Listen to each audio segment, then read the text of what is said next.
Hi, my name is Adam, and one of the things that I like to do is walk through neighborhoods, through the woods, through parks, and on mountains. I like to walk. So join me, and together we'll take a step to see the world.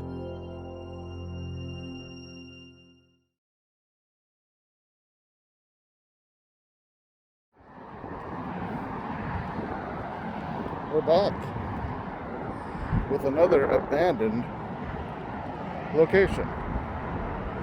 Well, the last abandoned place I explored was not so abandoned and had a chance of reopening in full. This one, Toys R Us, is gone. I used to work at this Toys R Us 24 years ago. And back then, I was a teenager.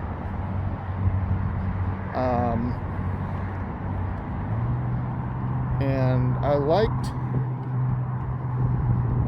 was still into some lines of toys.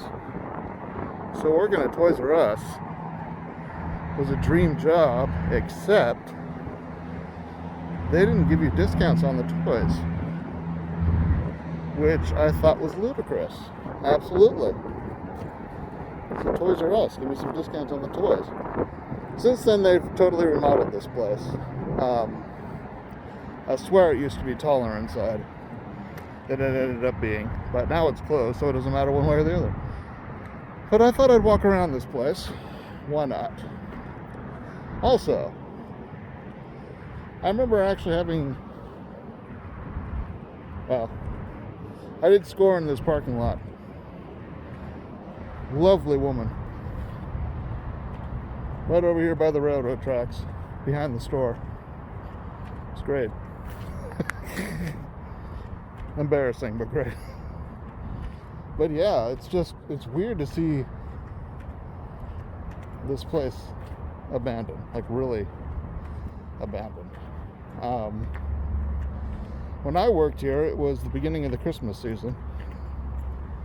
So back then, there were a lot of aisles. They were very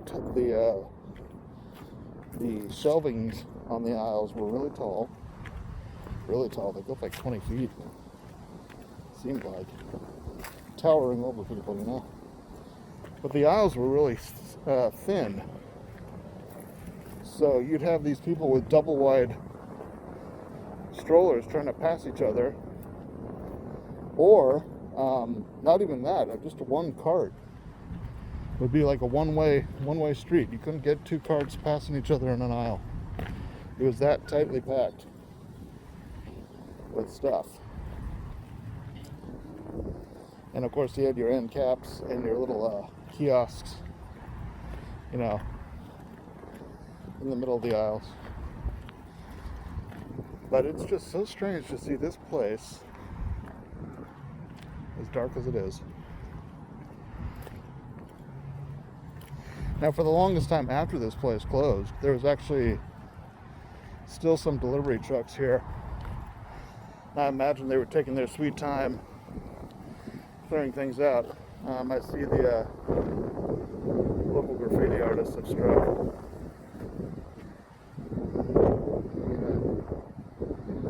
don't know. Lighting isn't too good. I don't want to actually go up the stairs. I imagine there's still some security going on here so they don't, think people are trying to break in or something. And that's not my intention. I don't want to even try to go in. This is the trash compactor.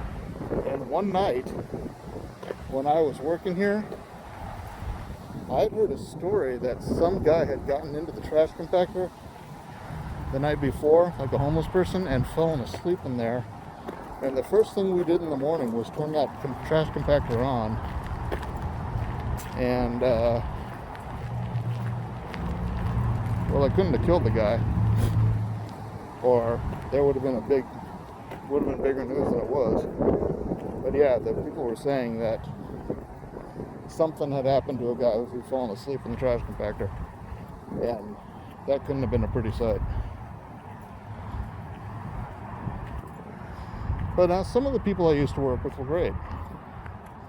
While I was working here, management changed. And the new management we got in was this incredibly short person with a guy with a Napoleon complex. And he just liked to lord it over everybody that he was in charge. And they're just like, shut up. But yeah, so this walk was not nearly as long as I thought it was going to be. But here we go. Look at that. Yeah. These doors used to open and welcome. Actually, those doors didn't open. These doors used to open. And welcoming the kids into the world of toys and video games and lots of cool stuff. Someone's been going through the trash. Here's even some bike locks.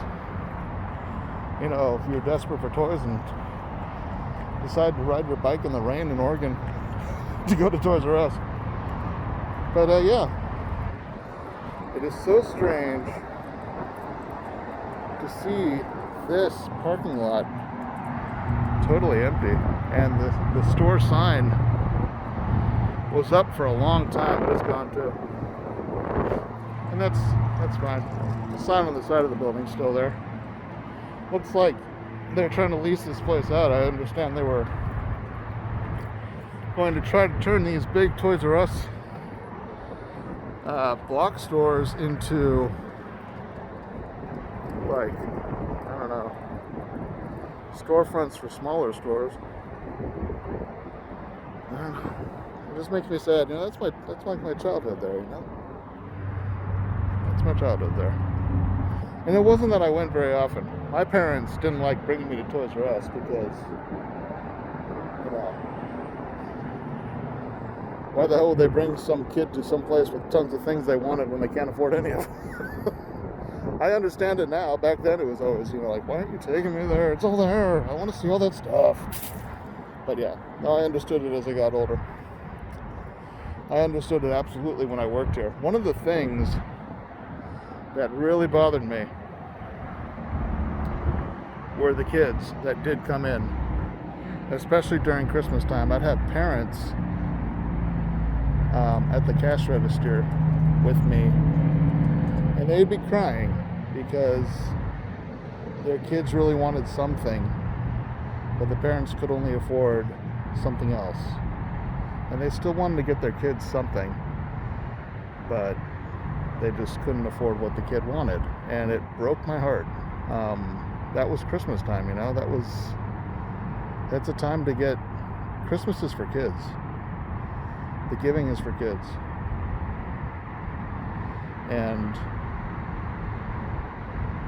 when they're standing there, item in hand, and the kid is screaming and crying because they want something else, and the parent is also crying because they can't provide what the kid wants. Even as a 19-year-old, it touched me. That really touched me. And in some ways, I grew to resent a lot of kids because of that. When they'd come in here, not all kids are like that. I understand, but they're children. They don't understand the complexities of having bills and a mortgage and everything else that needs to be paid before money is spent to go have fun. They don't understand that. They don't get it. But the parents did. And they were still trying to provide for their kids, and the kids didn't care. I hope they do now. So yeah, there's Toys R Us. Very sad to see it the way it is. But all good things come to an end, including this video right now.